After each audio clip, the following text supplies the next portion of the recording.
दोस्तों नमस्कार। भारतवर्ष के समस्त अभ्यर्थियों को होली की हार्दिक शुभकामनाएं। और आज आप लोगों के लिए एक बहुत गुड न्यूज़ है, स्पेशली उन बच्चों के लिए जो देश की राजधानी दिल्ली में नौकरी करना चाहता है। तो यदि आप रियल में सपना देख रहे हैं टीचर बनने का, तो मैं चाहूंगा कि इसकी अभी से एक अच्छी रणनीति के साथ आप उतर जाएं। मैं इसकी जो बेसिक इन्फॉर्मेशन आपके साथ शेयर कर रहा हूं, ठीक है, जो पिछली वैकेंसी आई हैं और आगे क्या हो सकता है। सिलेबस अभी जो मैं चर्चा कर रहा हूं स्पेशली पिछली भर्ती का, जस्ट पिछली भर्ती का शेयर कर रहा हूं, लगभग वही रहना चाहिए, थोड़ा बहुत ऊपर नीचे हो जाएगा, वो कोई बड़ी बात नहीं है। तो मैं कंप्लीट चीजें आपके सामने बता देता हूं कि आप कैसे, और स्पेशली सिलेबस में थोड़ा बहुत चेंज आता भी है, तो आप अपने सब्जेक्ट को जो है बेसिक रूप से तैयार कर लें, स्पेशली एनसीईआरटी को बहुत गजब तरीके से तैयार कर लें। जैसे असिस्टेंट टीचर प्राइमरी, इसमें 1079 पद खाली हैं। असिस्टेंट टीचर नर्सरी, इसमें जो पद भी काफी कम खाली है, मतलब इनमें ज्यादा कोई बड़ा ऑप्शन नहीं है, बट हमेशा ऑप्शन कभी भी वैकेंसी देख के नहीं रखना चाहिए, याद रखना। 500 पोस्टों में भी सिलेक्शन की संभावना रहती है, क्योंकि अमूमन जो भीड़ होती है वो पोस्टों की संख्या देखकर प्रिपरेशन नहीं करती है। और डीएसएसबी और केवीएस तो मैंने देखा है, अधिकतर बच्चे सोचते हैं नहीं अपने स्टेट वाली तैयारी करेंगे, स्टेट में ज्यादा वैकेंसी आती है, जबकि रियल में जल्दी सिलेक्शन इजी सिलेक्शन वहां होता है, क्योंकि बड़ी ईमानदारी पूर्वक होता है। ठीक है, तो इसको थोड़ा सा आप देख लीजिएगा। असिस्टेंट टीचर नर्सरी वाली जो पोस्टें हैं वो 153 पोस्टें खाली है, मतलब लास्ट 53 पे आ सकती है। प्राइमरी टीचर के ऊपर 1079 पोस्टें हैं। लेकिन सबसे इंपॉर्टेंट है TGT, trained graduate teacher, TGT वाली जो पोस्टें हैं बड़ी इंपॉर्टेंट है, याद रखना। यहाँ पे 10,956 पद खाली है, यानी 10,000 पद जो है वो आपके टीजीटी के यहाँ पे आने के चांसेस रहेंगे। स्पेशल एजुकेशन में भी 951 पद है, याद रखना। कंप्यूटर टीचर के भी 376 पद हैं, तो कंप्यूटर वाले बच्चे। फिजिकल एजुकेशन पीटीआई के 463 पोस्ट हैं, याद रखना। तो ट्रेंड ग्रेजुएट टीचर टीजीटी वाला जो इंपॉर्टेंट पोस्ट है, ये 10,000 के आसपास पोस्टें रहेंगी। इसको मेरे अकॉर्डिंग स्पेशली उन बच्चों को फोकस करना चाहिए जो बीए और बीएड है, याद रखना। ठीक है, और स्पेशली इसमें मैथ है, साइंस है, एसएसटी है, हिंदी, इंग्लिश, इनकी काफी अच्छी पोस्टें आती हैं। और मैथ की तो सिचुएशन पिछली बार ये थी कि 988 के आसपास पद थे, जिनमें से केवल 500-550 के आसपास पद भरे गए, बाकी खाली रह गए। मतलब न्यूनतम मेरिट पे सिलेक्शन हो गया, जिसके 40% आगे वो बच्चा सेलेक्ट हो गया मैथ टीजीटी के अंतर्गत। ये सिचुएशन थी, क्योंकि बच्चों को इसके बारे में जानकारी नहीं होती है और वो गलतियां करते हैं, उनको पता नहीं होता है कैसे पेपर को करना होता है, कितनी चीजें, किन चीजों को अपने को अच्छे से तो ये थोड़ा सा आप इसको देख लीजिएगा कि ये तो पोस्टों की संख्या होगी एक प्रकार से, जिसमें स्पेशली मैंने कहा कि टीजीटी का एक बड़ा चांस है। बाकी स्पेशल टीचर की भी अच्छी पोस्टें हैं, आप देख सकते हैं 951 पोस्टें हैं। कंप्यूटर टीचर की 376 है, फिजिकल एजुकेशन टीचर 463 है, म्यूजिक वगैरह की 182 है। पोस्ट ग्रेजुएट टीचर पीजीटी की 638 आएंगी, और पीजीटी में लगभग वैकेंसियां इतनी आती हैं, पीजीटी में कम नहीं होती हैं, 100 150 76 80 ये पोस्टें आती हैं लगभग। तो इसकी भी पीजीटी के लिए अच्छी चांस है। TGT domestic science 368, driving teacher 572, ये अच्छा चांस है। योगा टीचर 496 बहुत अच्छी पोस्ट है। लाइब्रेरियन की 312 पोस्ट है। टोटल 16,546 पोस्टें जो हैं वो खाली रहेंगी। ठीक है, अब इसमें नॉर्मली चीजें मैं आपको बता दूं क्या होता है। आपके अंदर एक क्वालिफिकेशन आपके अंदर क्या होनी चाहिए, DSSB TGT, DSSB PGT, DSSB nursery, इन सब के लिए लगने के लिए पहली प्रायोरिटी आपके पास ये होनी चाहिए कि आपके पास सीटेट होना चाहिए। यानी सीटेट आपके लिए मस्ट नेसेसरी है। दिल्ली में आपको गवर्नमेंट टीचर बनना है तो सीटेट होना चाहिए। ठीक है, पीजीटी कर रहे हैं तो उस विषय में आपका स्नातक यानी एमए प्लस बीएड आपका होना चाहिए। और जो न्यूनतम क्वालिफिकेशन विज्ञप्ति अकॉर्डिंग क्या रहता है, वैसे नॉर्मली 50% एमए में रहना चाहिए। बाकी ग्रेजुएशन में 45% 45% रहता है, और प्राइमरी वाले के अंतर्गत ये 50% मतलब कि आपकी 12वीं में 12th में आपके होने चाहिए। बाकी इसमें क्या शर्तों में क्या चेंज होता है बाकी नॉर्मली, बाकी टीजीटी में स्पेशली आप 45% याद रखें। ठीक है, तो सीटेट होना चाहिए। आपकी एज जो है वो 32 तक होनी चाहिए, लेकिन ओबीसी को इसमें 3 साल की छूट है। एसटी एससी जो कैटेगरी है उनको 5 साल की छूट है। विकलांग जो बच्चे हैं उनको 10 साल की छूट है, या वहां पे जो संविदा में कार्य कर रहे हैं उनको भी 5 साल की छूट दी गई है।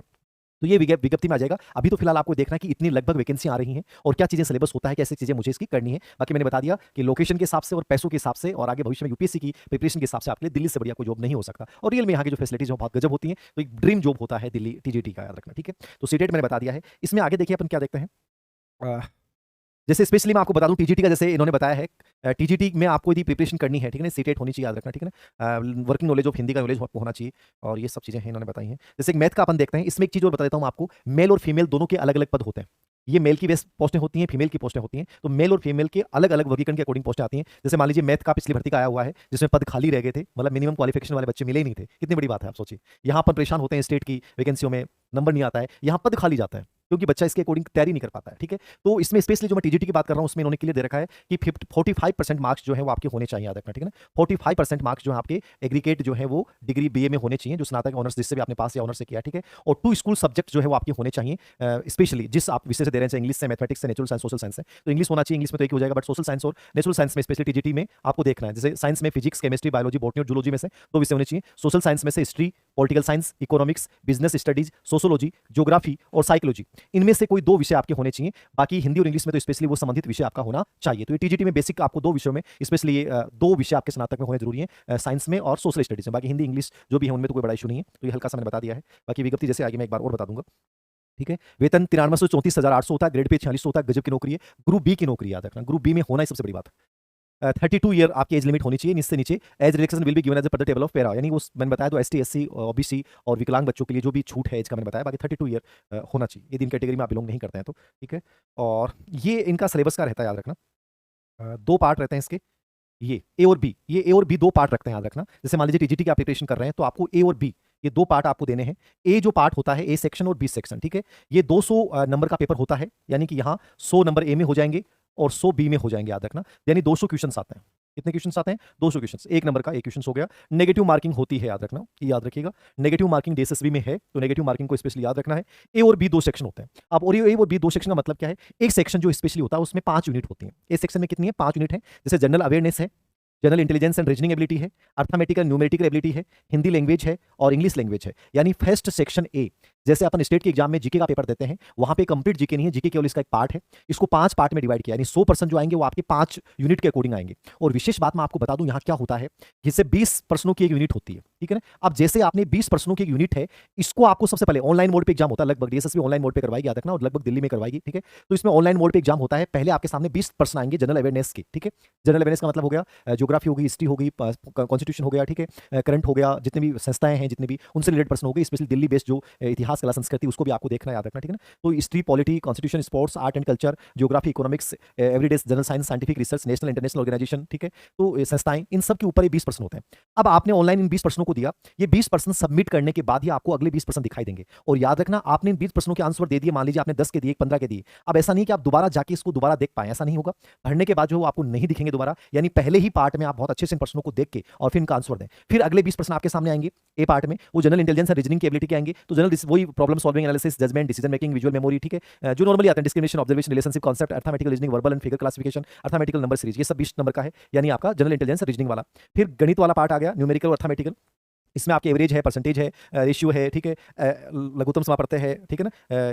डाटा इंटीग्रेशन है, simplification, loss, discount, simple, compound interest, business time, work time, distance, table and graphic, ये मैथमेटिक्स वाला पार्ट आ गया। ये 20 क्वेश्चन का ही पार्ट है, ठीक है? उसके बाद हिंदी लैंग्वेज के अंतर्गत आपको देखना वोकैबुलरी है, ग्रामर है, सेंटेंस स्ट्रक्चर है, ठीक है? विलोम, अनुलोम, ठीक है? करेक्ट, मतलब वर्ड वो जो हिंदी नॉर्मल हिंदी है वो याद रखना।